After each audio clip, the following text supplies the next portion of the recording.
Pertanian organik bukanlah hanya sekedar menanam dengan memakai pupuk organik, tetapi bagaimana bisa selaras dengan alam, termasuk di dalamnya kita sebagai manusia bagian dari alam.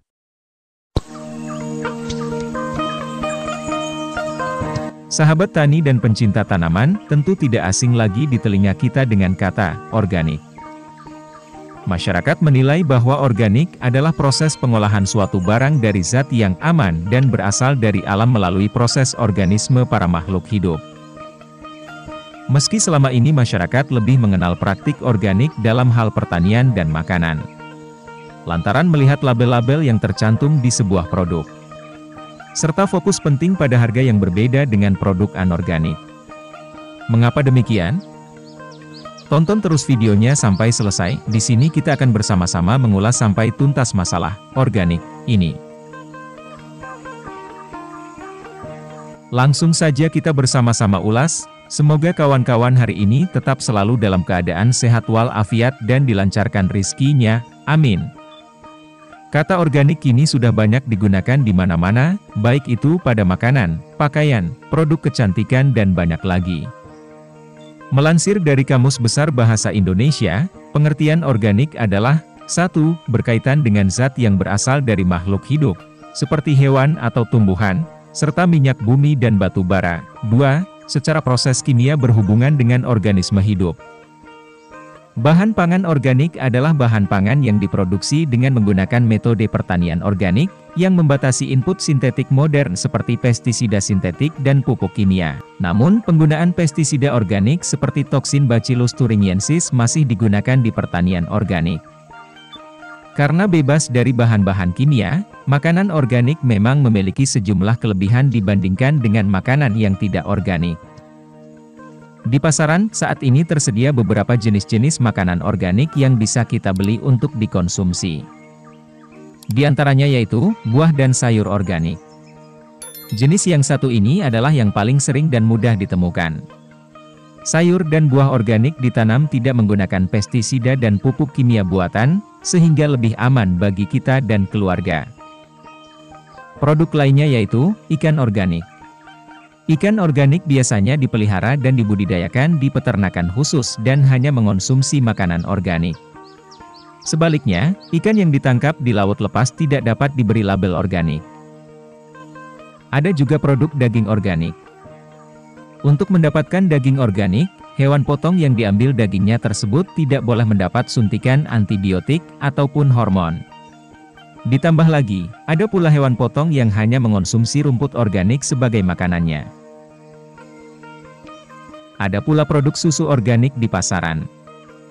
Susu organik merupakan susu yang diperah dari hewan yang tidak mendapatkan antibiotik maupun hormon. Sedangkan produk turunan susu organik adalah produk yang diolah dengan menggunakan susu organik. Dan ada banyak lagi turunan produk-produk organik di pasaran yang berasal dari pertanian organik. Untuk meyakinkan konsumen, produk organik dan turunannya umumnya sudah mendapatkan sertifikasi dari instansi yang berwenang. Untuk produk organik yang berasal dari pertanian, juga harus melalui berbagai persyaratan dalam budidaya, sehingga bisa memenuhi standarisasi organik itu sendiri. Standarisasi pertanian organik, yaitu harus mengikuti standar SNI. Bila sudah memenuhi standarisasi dari SNI inilah baru kita bisa mendapatkan sertifikat organik. Lalu, apa saja syarat dalam mengelola budidaya pertanian agar memenuhi standarisasi tersebut? Mari bersama-sama kita bahas masalah organik ini. Tujuan dari pembahasan ini yaitu, sebagai bahan perbandingan yang telah kita lakukan di lahan selama ini.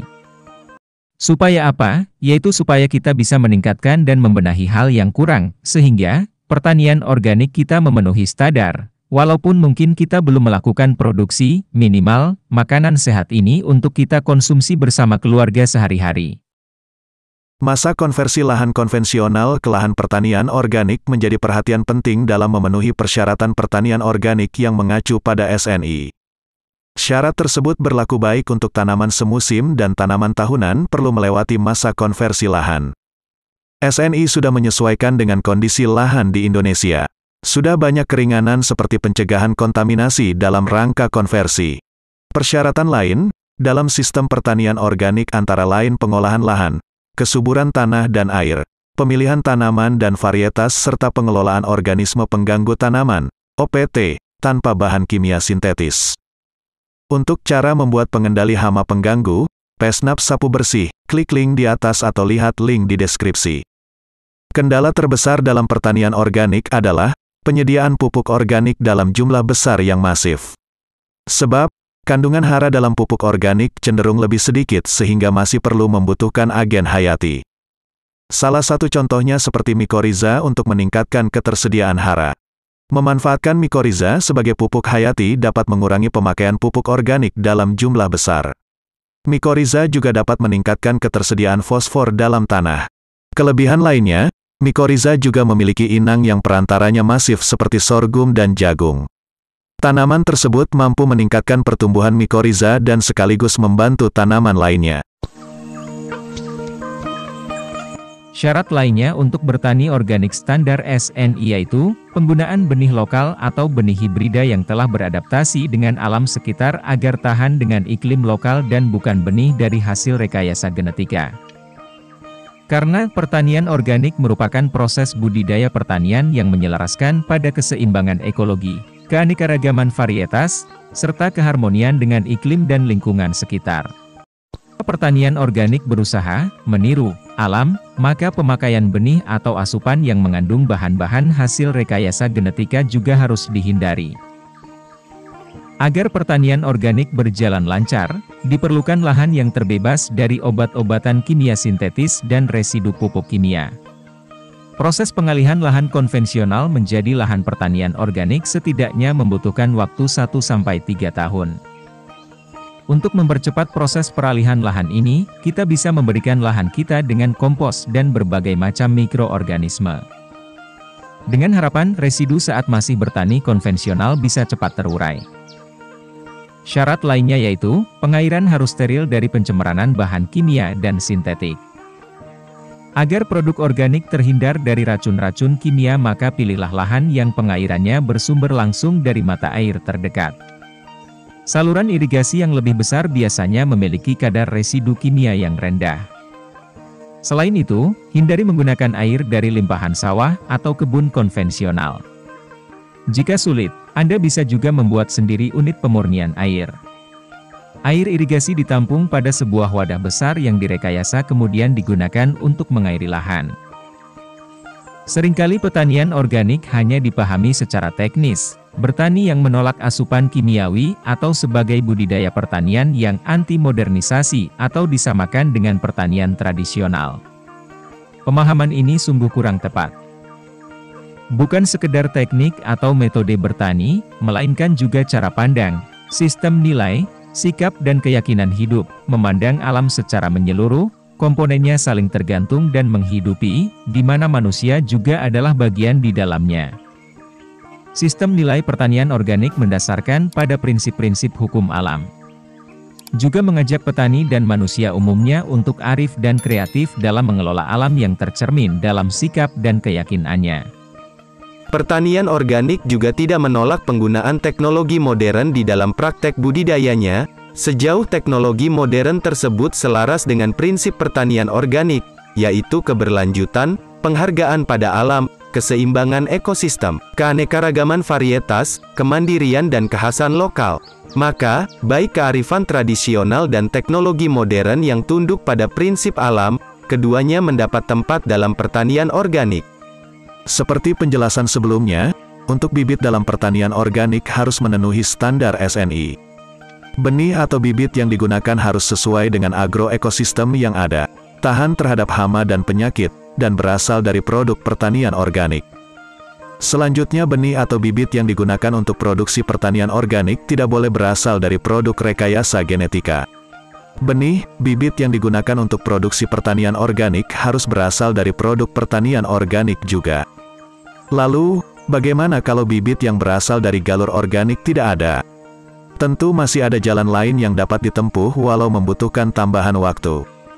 Tahap awal yang harus dilakukan terhadap bibit tersebut yakni tidak ada perlakuan dengan bahan-bahan yang dilarang digunakan untuk produksi pertanian organik, atau kalau lebih ekstrim lagi masih bisa digunakan asap. Diberi perlakuan terhadap benih atau bibit itu dengan bahan-bahan yang direkomendasikan penggunaannya untuk produksi pertanian organik.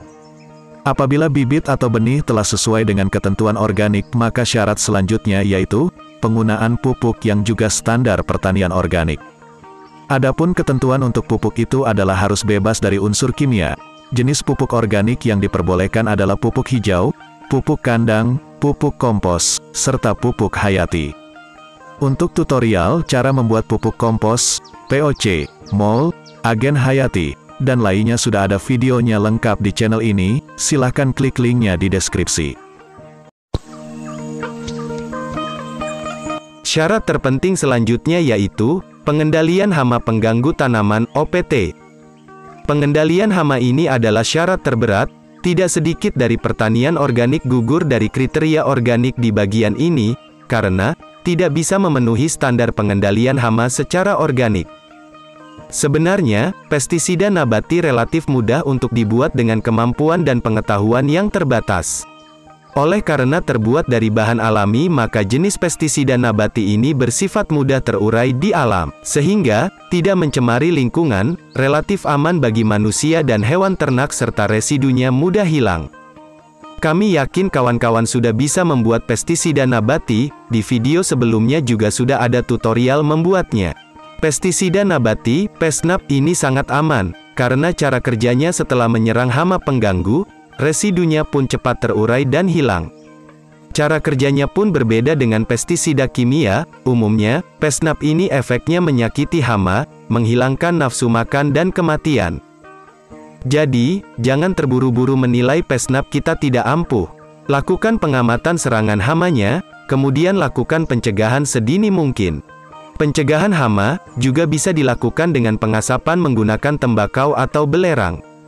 Kemudian, selalu menjaga keseimbangan ekosistem, seperti burung pemakan ulat atau serangga pemangsa hama, seperti yang kita ulas di video sebelumnya. Syarat selanjutnya yaitu perlakuan pasca panen, pengangkutan dan penjualan. Untuk syarat ini tidak kita ulas karena sudah pernah kita bahas sebelumnya. Bila kawan-kawan ada pertanyaan, saran, dan kritik silahkan tulis di kolom komentar. Mohon dukungannya dengan like dan subscribe. Terima kasih, semoga menjadi keberkahan. Semoga bermanfaat, dan sampai jumpa di video selanjutnya. Tetap semangat hijaukan bumi.